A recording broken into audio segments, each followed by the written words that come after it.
Hello Mila, hello Jack, hello everybody else who's watching, and welcome to Storytime with Grandad. Today's book is Trixie the Witches Cat.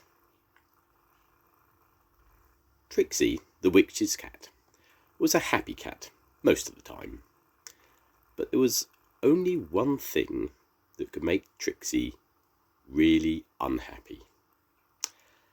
And luckily, it was something that Trixie didn't think about most of the time. But then sometimes Trixie just couldn't help it. Then Trixie the happy cat became Trixie the very unhappy indeed cat.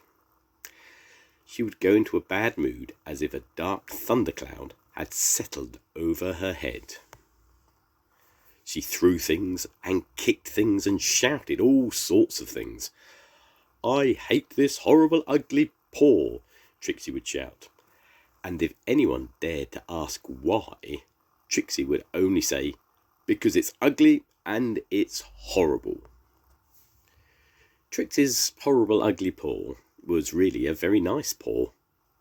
It was the right size and shape, and the claws worked properly. It was beautifully fluffy, and it was white. And that was the problem. Trixie knew for certain that witches' cats did not have white paws, because, well, they just didn't. Trixie tried to keep her white paw hidden, especially when there were other witches' cats about. It was very inconvenient, and it wasn't the answer. "Hey, Trixie, want to come out to play?" No thanks, I've got to just stay here for a while." At last, after one really bad mood, thundercloud, throwing things and kicking things and shouting things kind of day, Trixie decided that something just had to be done about that paw. She had a plan. "I'm going to completely stop washing this paw," she said. "Then it will get dirtier and dirtier and dirtier."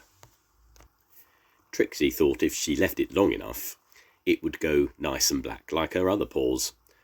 "I'm not going to wash it for 100 years, she said. At first, Trixie was pleased with her plan. She stopped washing her paw, and it did get dirtier and dirtier, but it didn't go black. And after only 3 weeks of her 100 years, Trixie's paw began to smell badly. Really badly. Trixie had an idea that she would paint her paw black. It was not a good idea. Suddenly, Trixie had another idea. A brilliant idea, she thought. "Of course," she said, "I'm a witch's cat. I'll use magic to turn my paw black." First, Trixie borrowed the witch's wand and her book of spells. Then she got busy with a very important piece of magic.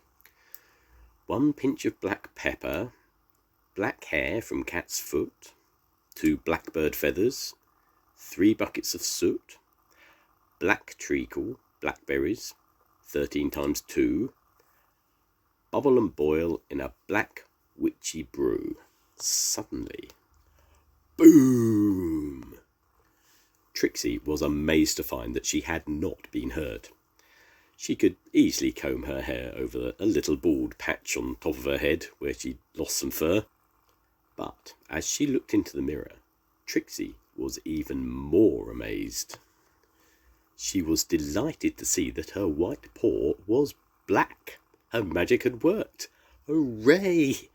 At last, Trixie was a proper black witch's cat, just like all the others. But, oh dear, now it was impossible to tell which one of the witch's cats was Trixie and which one wasn't.